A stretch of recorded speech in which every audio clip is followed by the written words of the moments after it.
बातमी आता यवतमाळमधून आहे। यवतमाळच्या राळेगावमध्ये सकल हिंदुत्ववादी संघटनेकडून बंदची हाक पुकारण्यात आली आहे। मुलींची तस्करी करणाऱ्या संशयित आरोपींवर कठोरात कठोर कारवाई करा ही मागणी आहे। या मागणीसाठी राळेगाव शहर कडकडीत बंदची हाक करण्यात आलेली आहे। राळेगाव शहरातील क्रांती चौकात आंदोलन केलं जाणार आहे। राळेगाव शहरात पोलिसांचा तगडा बंदोबस्तही तैनात आहे।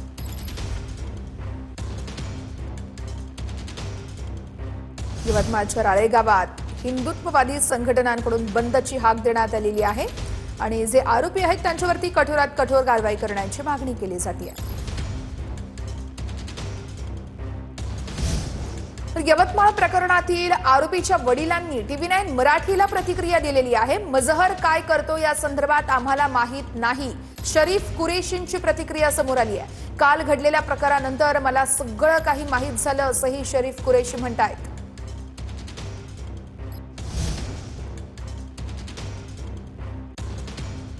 यवतमाळमधील प्रकरणी एक मोठी अपडेट आहे। काल घडलेल्या प्रकारानंतर मला सर्व काही माहिती झाल्याचं यावेळेस प्रतिक्रिया देण्यात आली आहे। या संपूर्ण घरावर जे आहे ते काल दगडफेक जी आहे ती मोठ्या प्रमाणात करण्यात आली, तोडफोड जी आहे ती या ठिकाणी करण्यात आली, काचा सुद्धा मोठ्या प्रमाणात या संपूर्ण घराच्या ज्या आहेत त्या फोडण्यात आलेल्या आहेत। आपण पाहू शकतो की हे शहरालगतच्या मध्यवस्तीत असलेलं हे घर या आरोपीचं या संशयित आरोपीचं आहे आणि काल पोलीस स्टेशनवर जमाव ज्या ठिकाणी आला होता, आंदोलन पोलीस स्टेशनचं करण्यात आलं होतं, त्यानंतर जर आहे तर जमावानं या ठिकाणी दगडफेक जे आहे ते या ठिकाणी केलेली आहे, मोठ्या प्रमाणात तोडफोड देखील केलेली आहे। आपण पाहू शकतो कशा पद्धतीनं दगडांचा सडा जो आहे तो या संपूर्ण घरामध्ये जो आहे तो या ठिकाणी पडलेला आहे। संपूर्ण घराला जी आहे ती दगडफेक या ठिकाणी करण्यात आली आहे, काचा सुद्धा मोठ्या प्रमाणात या ठिकाणी फोडण्यात आलेल्या आहेत। या संपूर्ण मानवी परिसरामध्ये मोठ्या प्रमाणात काल जमाव जो आहे तो या ठिकाणी सायंकाळच्या सुमारास शिरला होता आणि त्यांनी या ठिकाणी दगडफेक केलेली आहे। आपल्यासोबत या संपूर्ण प्रकरणातील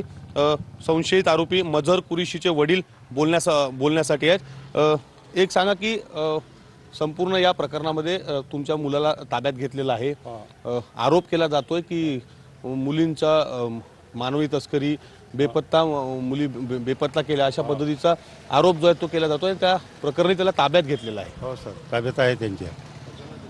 हे पण हे जे आहे सर, पण हे नाही आहे असं त्यांनी चौकशी करून घ्यावं लागेल, तसं काही नाही। पण अजूनपर्यंत असं आम्हाला कधी काही माहीत पडलं नाही। हा पहिलाच वेळ आहे आणि हे नंतर माहिती पडलं आम्हाला काही यांच्यासोबत असं असं झालेलं आहे बा म्हणून। त्याच्यानंतर मग याईनं ते निवेदन दिल्यानंतर माझ्या घरावर आले आणि फोडफाड केलं त्याने। काय काय एकंदरीत असं वाटतं की या संपूर्ण एक रॅकेट ऑडिओ क्लिप आली होती, त्या रॅकेटच्या त्यामध्ये एक रॅकेटचा उल्लेख केला गेला आहे। एक मुलगी एका मुलाला सांगते की बा या संपूर्ण प्रकरणामध्ये कल्याणी मजहर कुरेशी आणि मजहर कुरेशी हे दोघंही समाविष्ट असल्याचं त्या पोरीने सुद्धा त्या ऑडिओ क्लिपमध्ये सांगितलेलं आहे। हेही माहिती नाही सर आम्हाला। आम्ही तिथे कल्याणी म्हणतात त्याला नाही ओळखत, काहून त्याच्या घरची बाई अवेलेबल आहे, 2 मुलं आहे त्याला, माझी सून आहे एक, ते हे आम्हाला माहीत नाही। पण याच्यानंतर हा प्रकरण ज्या वेळेला झाला त्यावेळेस आम्हाला सगळं माहिती पडलं ते बाबा। नाही याच्यानंतर मग माहीत पडलं की हे असं असं हे आहे बाबा। गावातीलच काही गरीब घरच्या मुलींना फसवणूक करून त्यांना बाहेर ठिकाणी नेऊन विक्री केल्याचाही आरोप केला नाही सर, असं काहीच नाही। आणि मी मकान बी जे बांधलेलं आहे सर, तर माझं मी वावर स्वतः विकलेलं आहे आणि त्याच्यानंतरच मकान बांधलेलं आहे। असं काही नाही का बा त्यांना मला 1 रुपया दिला असं, हे आमच्या गावाला सुद्धा ही माहिती आहे। 1 रुपयेसुद्धा असं नाही का बा कोणाला असं वाटत असेल का बा हे असं काही काम करायचं, पण सगळ्यांना माहिती आहे आणि मी गावात का हेही त्यांना माहिती आहे। तर त्याच्यानंतर मी हे जे वावर विकलं त्याच्याकडूनच मग मकान बांधलेलं आहे माझं। माझी जवळ शेती होती, मी विकली आहे आणि विकल्यानंतर हा मकान बांधलेला आहे। काही तुम्हाला या आधी काही त्याच्यावर संशय किंवा काही सुगावा तुम्हाला त्याच्या या संपूर्ण विषयावर काही आला नाही सर, याच्याबद्दल काहीच माहीत नाही पडलं आम्हाला। असं जर काही असतं तर मग आम्ही त्याला तसं करू दिलं नसतं ना, कारण की आम्ही त्या हिशोबाचे नाही सर, ह्या गोष्टी आम्हाला नाही पटत। मी गावात माझी एवढी आता 64 वर्षाची वय झालेली आहे आणि सगळ्या समाजासोबत मी सगळं मिळून राहतो। असं जातीवाद हे ते कधी झालेलं नाही आमच्या गावात सर।